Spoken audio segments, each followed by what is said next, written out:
Everything old is new again. America's entertainment pop culture talk show. It may well possess a rudimentary intelligence. I'm trying to think, but nothing happens. Felt a great disturbance in the force. Hello, I'm Mr. Red. Come on, Mark, like a job for me. Where's the goodies? Leave the gun. Take the cannoli. I bet you wouldn't have done anything like this if Mom and Dad were here. You filthy criminal. Excuse me while I whip this out. Go ahead. Make my day. Here are your hosts, Douglas Viviani and David Cohen.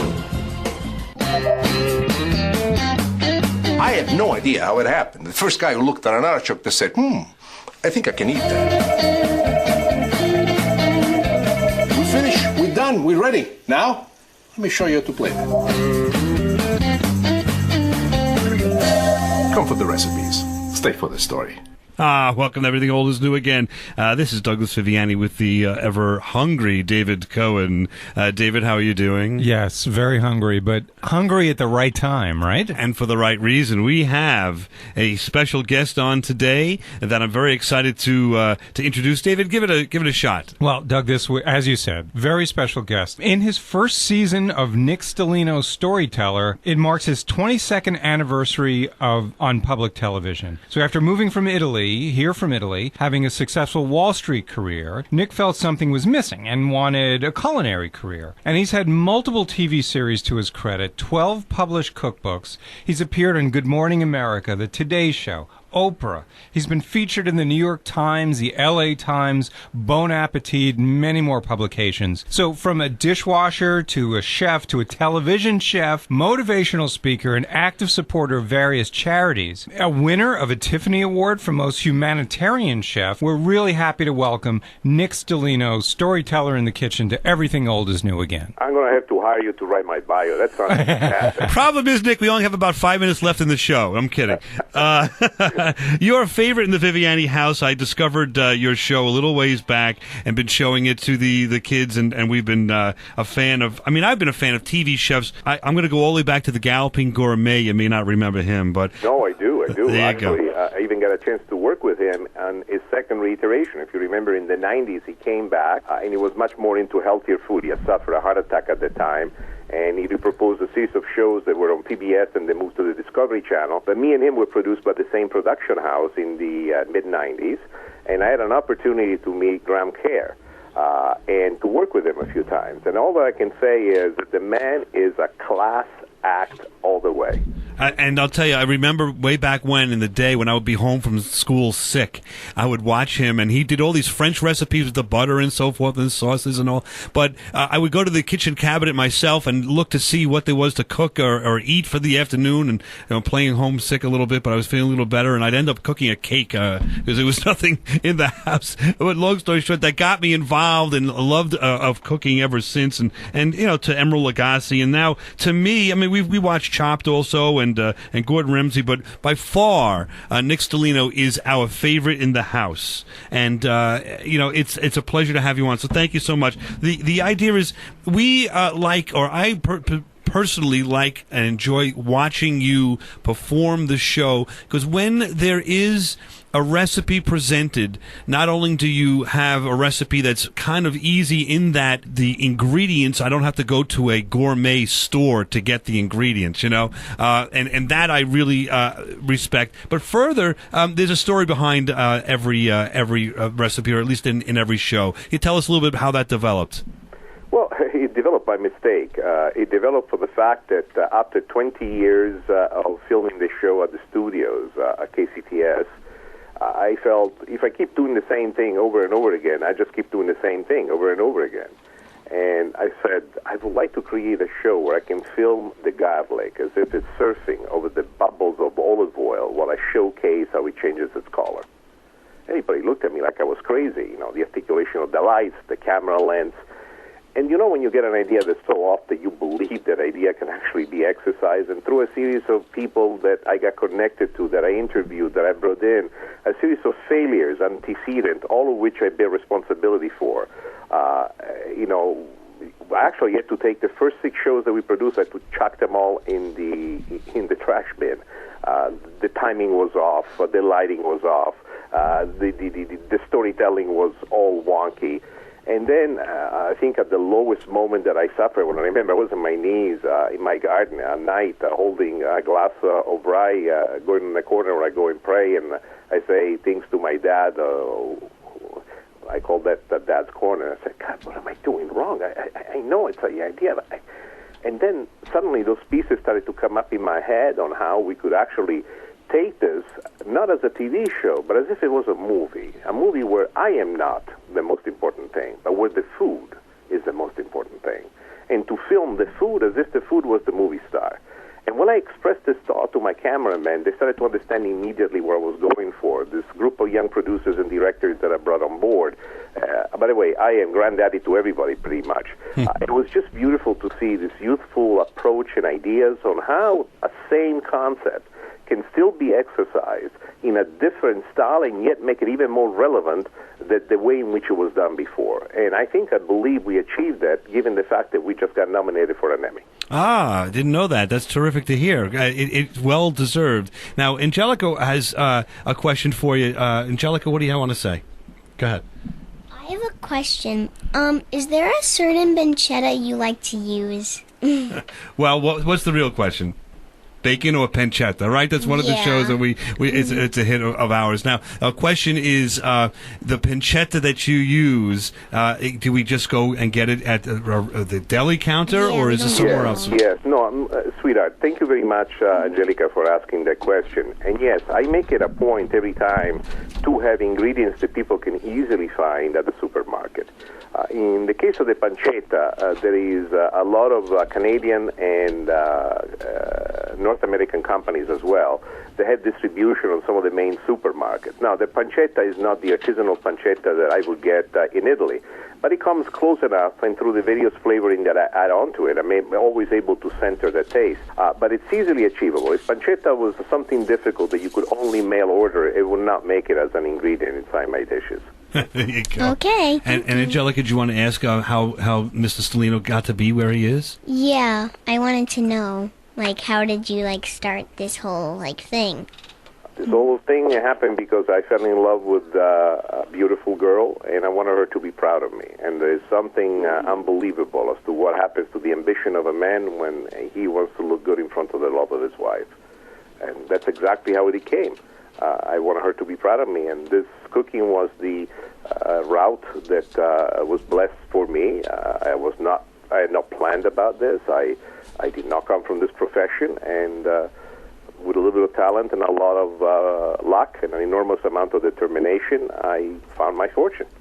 And you followed your dream, right? Just trying to tell Angelica that's important to do is following your dream. We know that you came from Italy. You then came to America and were on Wall Street and were successful there, and then began a career in the culinary industry by I think washing dishes. Is that where it started? Well, it's truly so, but there was something dramatic that happened antecedent to that, and I don't know if I've ever told the story openly or not. I tell so many stories after a while I forget. But my uncle Giovanni had passed away, and my mom called me. It was right in the middle of the trading day at Merrill, and I remember hearing and understanding exactly what had happened and feeling this hole inside of my heart and thinking to myself, this is how everything comes to an end. It cannot be. And then I thought, one day it will be me. And I looked around the office, everybody yelling, screaming, picking up the phone, buy, sell, do this, do that. And I was thinking, this is not what I love. I mean, would I like to spend the last day of my life? And suddenly this thought came to my mind of all these moments, these holidays with the family, with my uncles, my cousins, cooking over the open fire, the man drinking and telling stories, turning the pasta into the sauté pan, the smoking that would come out from the sausages that you pull them off of the grill. The smells, this aroma says, what's it got to do with the passing of somebody? I think it was almost an interior revelation where I understood that the happiest part of me is connected to food and family. And what can I do to create for myself a reality that will make my work, my joy, my personal passion so connected to this? I had no idea what was coming next, but through a series of searches, including washing dishes at the restaurant, I eventually found my way. And Angelica, this will also happen to you. One day you'll find for yourself a fork in the road, and you'll have to choose which way you want to go. sometimes the safest route is money. The other safest route is to be happy. And I tell you, being happy trumps money any day. There you go. Right, Angelica? Does that make sense? Yeah. Great. Nick, I have a quote I want to present to our audience, and let me know where this came from. If you do what you love and invest in it, your dedication and your passion, you will be successful. Sound familiar? It does. I must have said it after I won, because I'm sure I said it the opposite when I lost. Exactly. That's what I want to present to everybody. Nick, there's a lot of stories and a lot of background and great recipes. We're going to get back to that right after this on Everything Old is New Again. Thank you, Nick Stellino, for joining us. We'll be back right after this. You got it. Visit nickstellino.com for more recipes, culinary tips, and more information about Nick Stellino, storyteller in the kitchen. Now, back to America's entertainment pop culture talk show. Everything Old is New Again, with Douglas Viviani and David Cohen. Will you have something to eat? Well, listen, now that you mention it, I could use something, so big menu. The trout amandine is very good. Amandine. What is that with? That's with, Almonds. with almonds. Fish. Well, I was thinking of something a little bit more with body.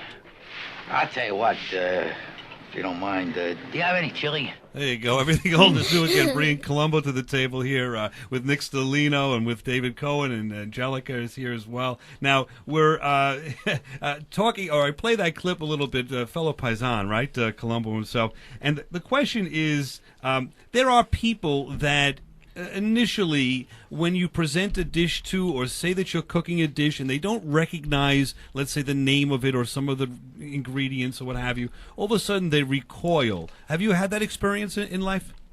Yes. Actually, I will give you a specific story with a specific dish. One of my favorite dishes is pasta with pine nuts and raisins, which is then finished with mint, parsley, basil, Romano cheese, salt, pepper. By itself, when you say to somebody, pine nuts and raisins, that's what I'm going to put in the pasta. They look at me and they go, what are you, nuts? Give me something with tomato sauce. And try to convince people, especially when I was in the restaurant business, that this is a dish with a personality of its own, with a vision, with a culinary impact that is far beyond just tomato sauce. And I'm a huge fan of tomato sauce. It really did take a lot. So one of the things that you really need to be patient when you talk to the public in general is to understand just because you see it, doesn't mean that they see the same thing. They have different life experiences. They have different points of view. You need to find a gentle way to kind of bring people into wanting to try. And if it's meant to be, if it makes a connection with the palate, they will love it. So the astute ability is not so much to force people, to shame people, to oblige people into trying your food because you're the greatest. The moment you start thinking like that, you're a moron to begin with. Right. Rather, the greatness is to be able to illustrate in a concise, simple yet passionate way the beauty and the joy that you see not only in the cooking of the dish, but how it will taste. And some people will follow you. They will try, they will share with others, and then the recipe will have a life of its own, and it will have a presence even far more important than me on TV. And this is how I look at it. The moment that you feel that you're the best and this is how it's done, this is the last rendition, is the moment that you close yourself to the idea of someone else doing it better. And there's always someone else better than you. And when I find them, I just want to learn from them. And that's the attitude that I've had in my growing up in this industry. And that's what I tried to steal from you, if you will, a little bit when we first introduced Angelica to pancetta, which is sort of the theme of today, why she was down here. The idea is we did last night, we did shrimp, I can often pronounce this right, amaretticciana with pasta. It's a pasta with shrimp and pancetta and tomato sauce, and it's a great dish that you present on the air. Is there some way you could present that with our audience, a little bit, give a hint as to make this this beautiful dish? Yeah, I mean, the dish ultimately is basically a matriciana technique. Now, let's start with the name. Amatriciana. Amatriciana is Roman dialect, which means from the town of Matricia. Go figure this. It took me forever to figure this one out. I had no idea. I always thought Amatriciana was just a name and that was that. There's a name with a story behind it. The composition of the dish primarily is made through the smoked guanciale instead of the pancetta. Pancetta coming from the tummy, guanciale instead coming from the jowl of the pork, but still treated and spiced the same way. And instead of being finished with the egg they made this sauce based on a tomato sauce heavy on onions. I thought all the elements are there for the shrimp to really have great company and connect well. So I tried it on myself a few times. I loved it. I tried it on some of my friends a few times. They adored it. I thought this would be ideal because it's easy for people to find either the pancetta, if not the pancetta, the thick cut artisanal bacon that now more and more is showing up in the various supermarkets. And the flavors are a marriage of the best possible combination. And I find it very joyful when I hear people like you saying how much they like it. And it requires a little bit of skill to make it because you need to be able to cook the shrimp and the bacon connectedly at the same time and to still maintain the shrimp nice and tender and to have the bacon nicely cooked. And yet I am really astonishingly surprised how people achieve a real skill of perfection in making this recipe within the first or the second time that I do it. And I say to myself, I must be a great teacher, or they're fantastic liars. I'll go with the first. I like it better. And I'll tell you, the only thing that makes it difficult for me is the tomato sauce at the end.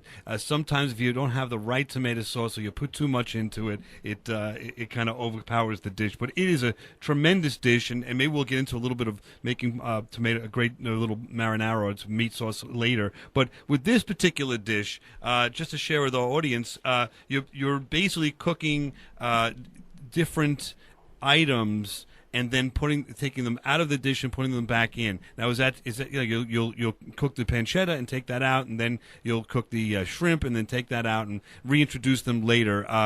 That seems to be. But there's an importance to the sequence. Yes. The pancetta, you want to cook it, and what you want is to render the oil and to leave the flavor in the pan.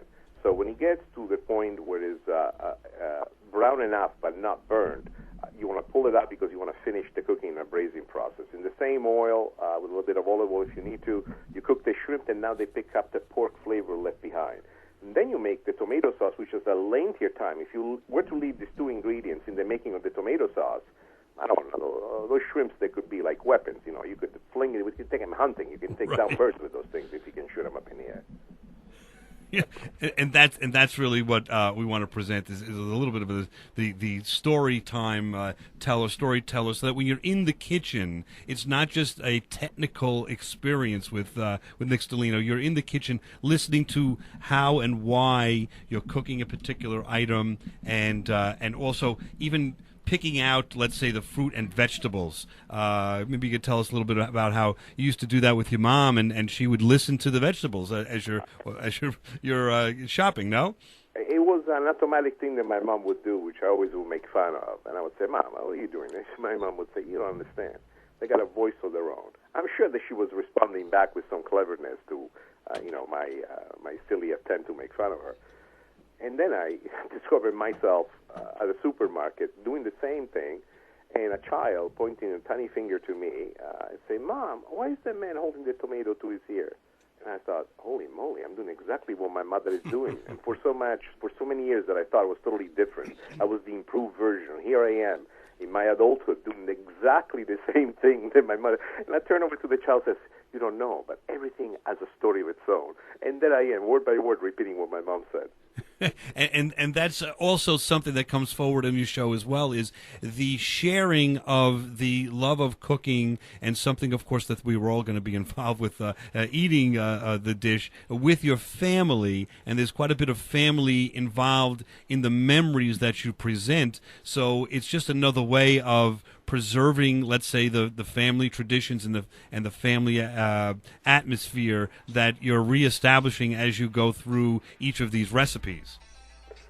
Truly so. And in my case, family has even a bigger importance because I left my family behind. And most people don't understand immigrating to a foreign country at the age of 17. To me, I had no fear. It was the thing I was going to do. I thought of it like being a gladiator and going to the arena. But I had no idea how hard it was, and I had no idea how I was going to cope with the worst feeling of it all, a feeling called loneliness. And therefore, my family, my moments with them, the food, became, I think, within my soul, with me in my heart, within the structure that is me as a human being, so important, so bound, so connected to what I define as happy. So I think it was the unique situation, that the concert of my circumstances that brought me to this point.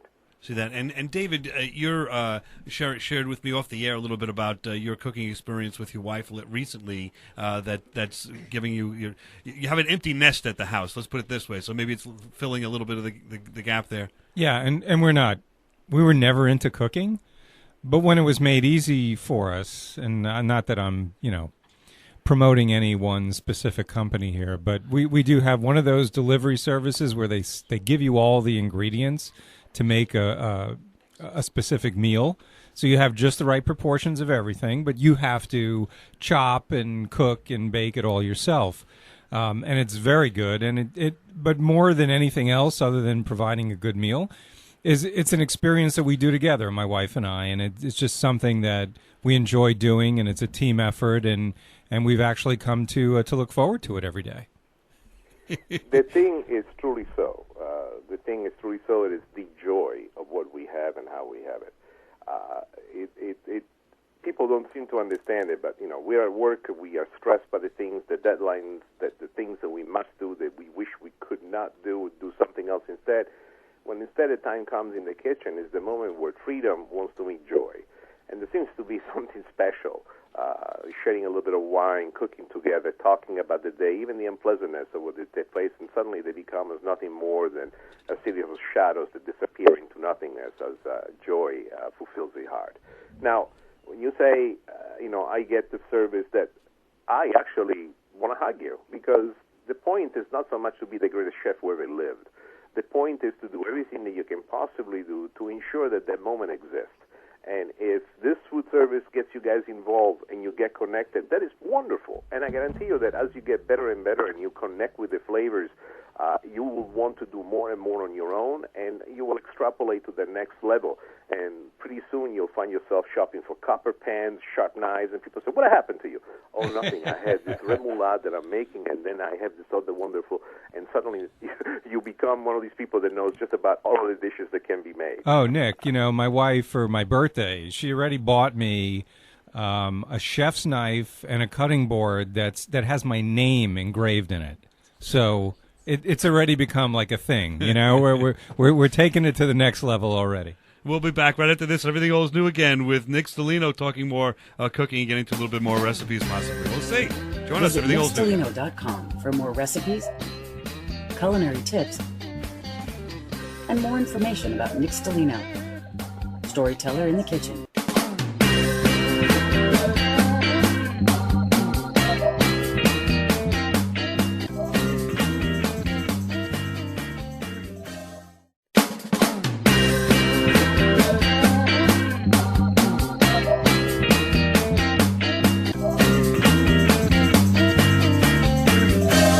This is Everything Old is New Again, America's entertainment pop culture talk show with Douglas Viviani and David Cohen. We had a cousin in the town of Alcamo. My father would take me driving with him 2 hours just to go and get the sausages from our cousin in Alcamo.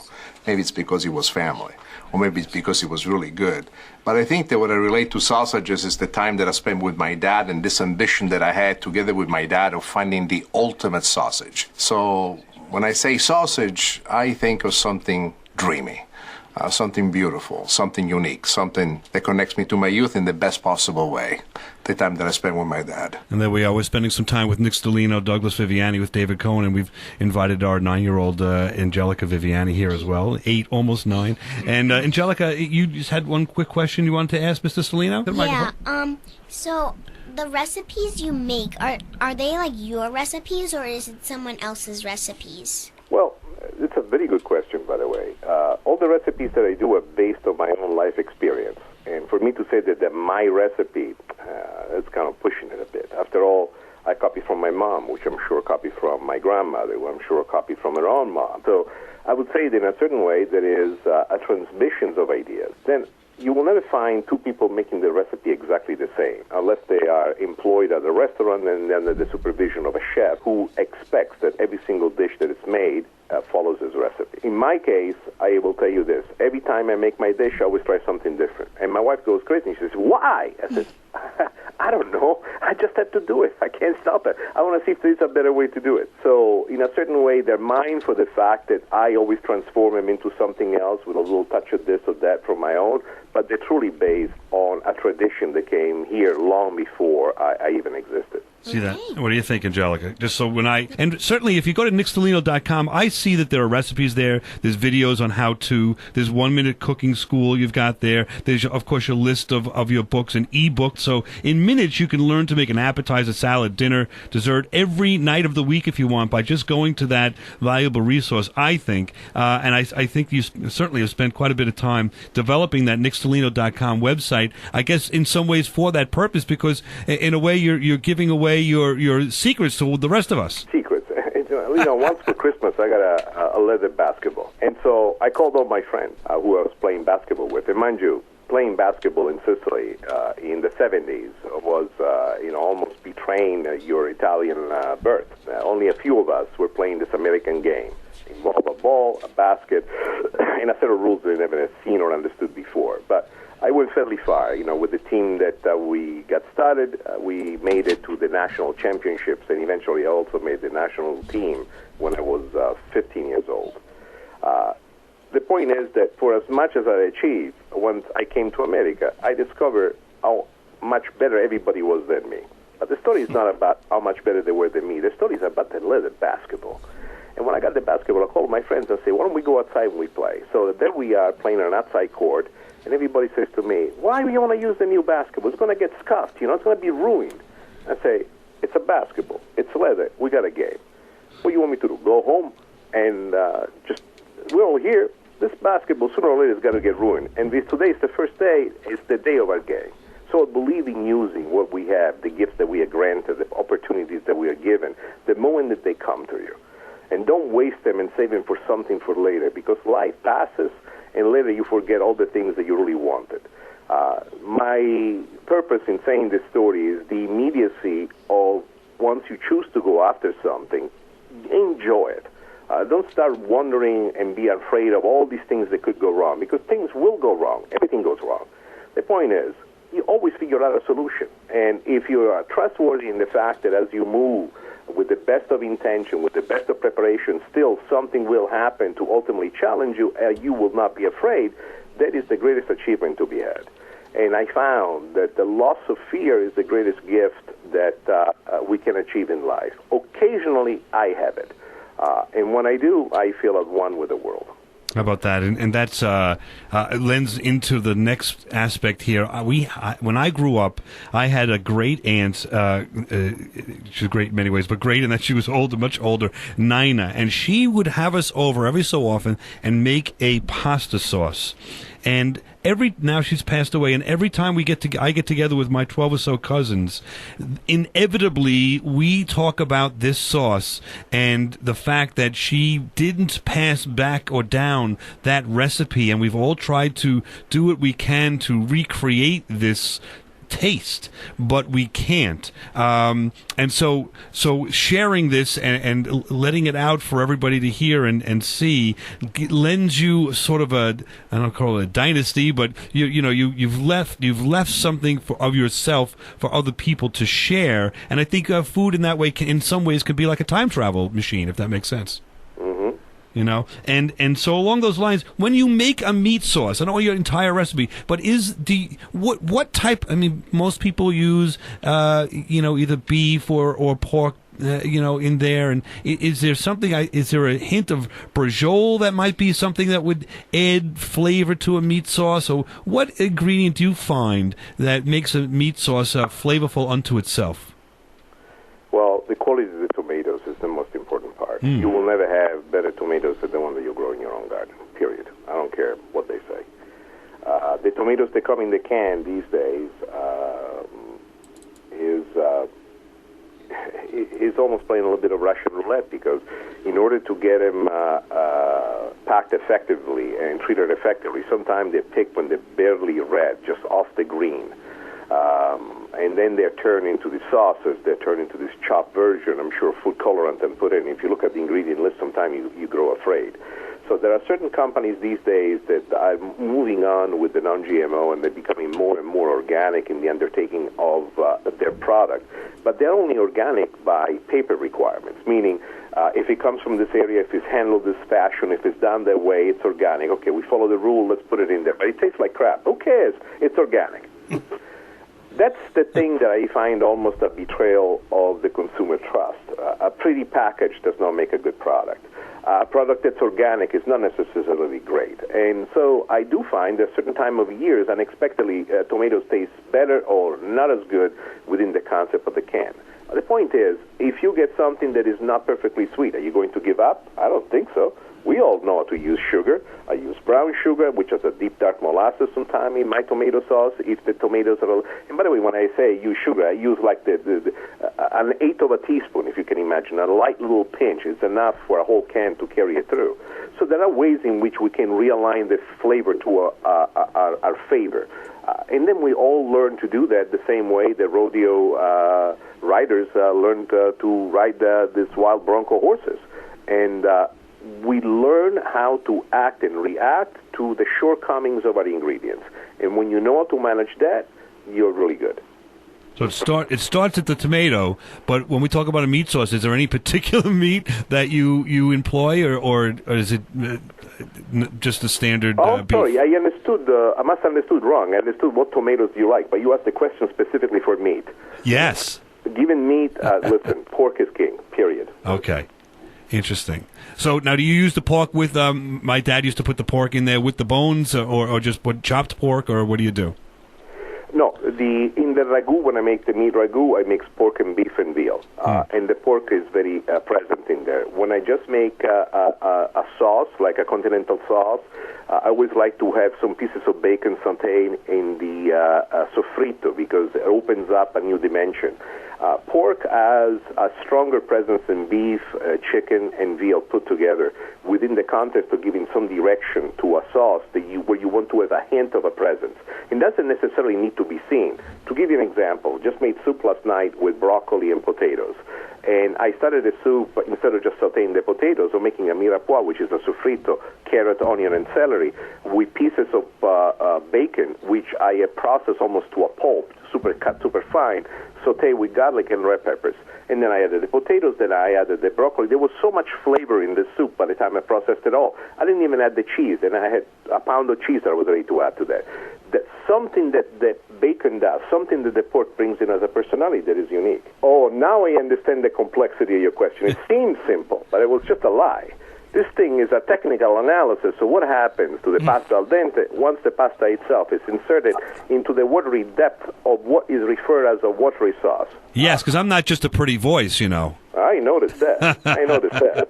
All right, let's give a very specific explanation so that people can kind of understand. And the explanation that I use is imagine the pasta itself to be a very tightly wound coil with many layers to it, okay? And imagine that during the process of finishing the pasta in the sauce, you bring the pasta from al dente to perfectly cooked. But in the process, something that does happen is that the liquid, the looser part of the sauce, the watery part of the sauce, is absorbed into the pasta itself. The pasta plumps up.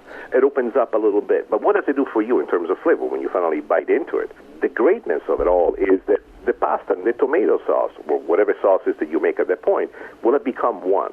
Not only you taste it on top as it covers the ridges of the rigatoni, but in every bite that you take, there is a presence of it. There is more than just a layer of some liquid on top. It has now basically entered the very structure, the molecular structure of the pasta itself.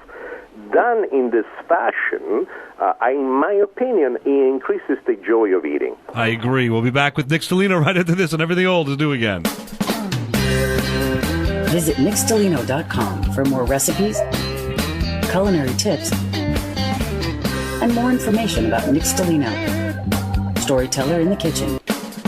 You're listening to Everything Old is New Again, America's entertainment pop culture talk show with Douglas Viviani and David Cohen. One of the things that was always told to me is the food, it's good. You put it on the plate and the food speaks by itself.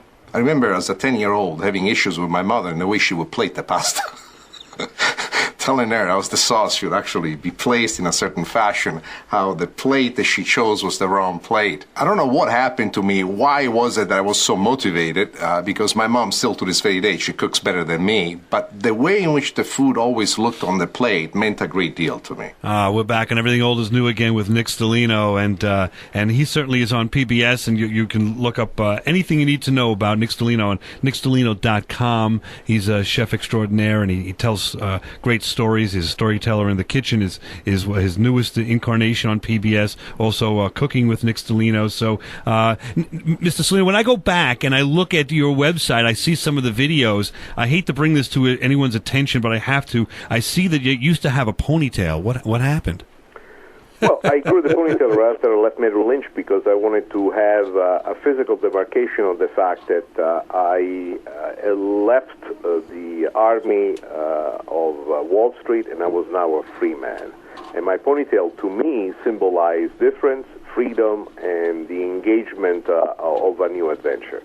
Little did I know that the first day that I showed up at the restaurant to exercise my dishwashing job, everybody on the line had a ponytail just like mine. So I exchanged one thing for the other. The universal protest, sign of protest, if you will, I guess, or independence. But that aside, let's talk about each dish and Storyteller in the Kitchen. When you do that, there are some great hints that you give to us, cooking-wise and technique-wise, but also at some point your eyes seem to grow wide when the dish is ready to plate. That seems to be something that you enjoy doing. Am I wrong? No, actually, that is something that I adore doing. I like for the food. Now, it tastes so great to present it in a way that it shines. And that truly was something that both my mom and dad did not have the best talents. They were astonishing in rendering incredible flavors, but they would just plop it on the serving dish and bring it out. I remember, like you heard in the story before, me making these comments to my mom. But I will share with you something that I never said to anyone before, is that my mom passed right in the middle of the production of Storyteller in the Kitchen. It was the most unfortunate incident. She had a stroke. She fell.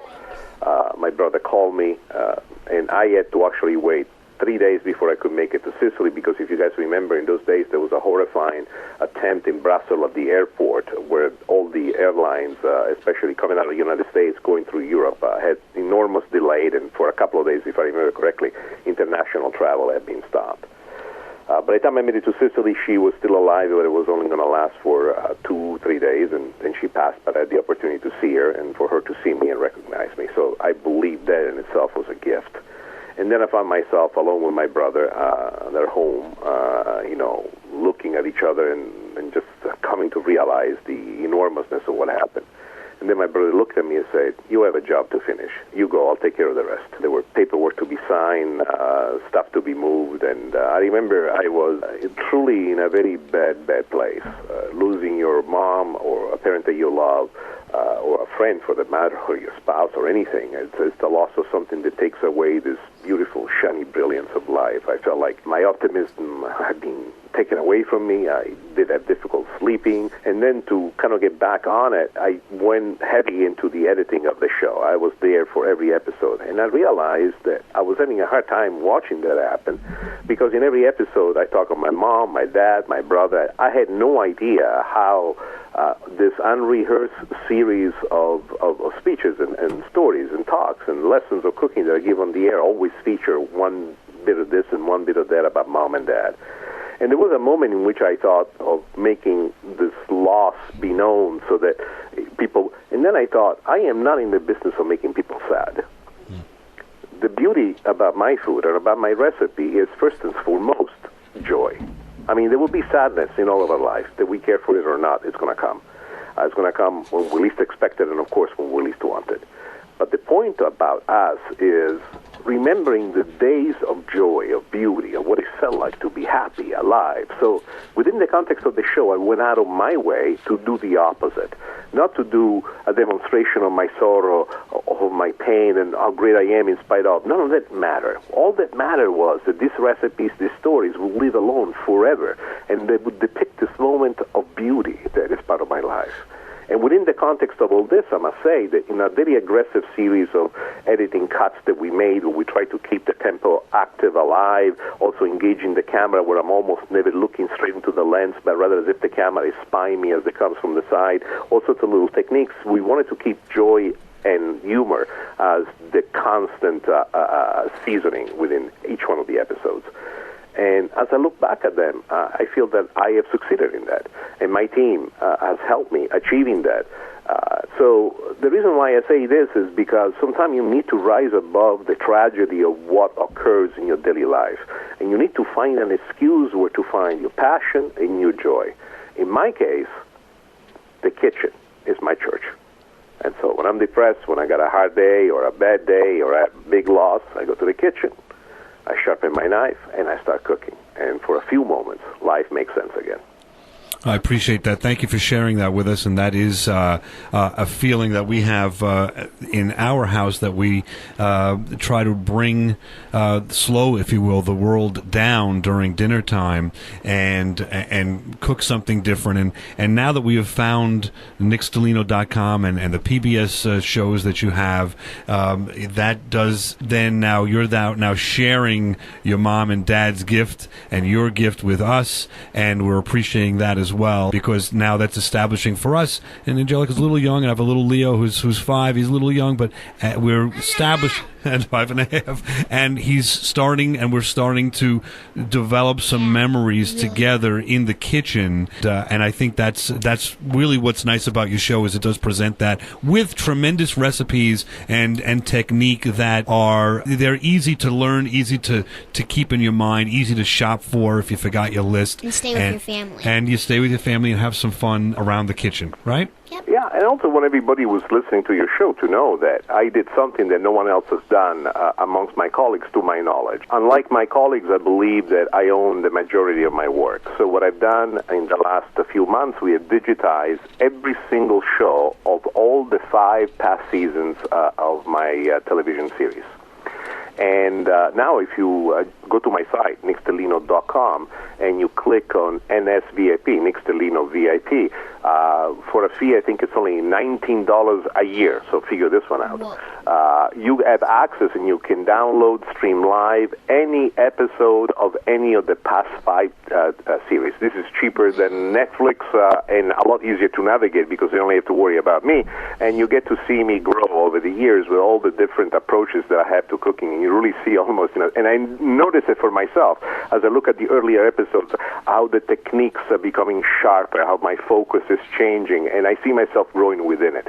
And plus, very entertaining, and sometimes when you don't have anything to watch on your smart TV, and that is something that you can stream live and have a few laughs on me. And I think also what you could do, which I'm starting to do, is take the iPad with us, or even the telephone, and just download it, or get in the website right there, and cook along with you as we could stop it in between and so forth as you're doing the different portions of the recipe, right? And we actually will then cook with you, and we've got you right there. So if we make a mistake, we know we blame it to you and not on us,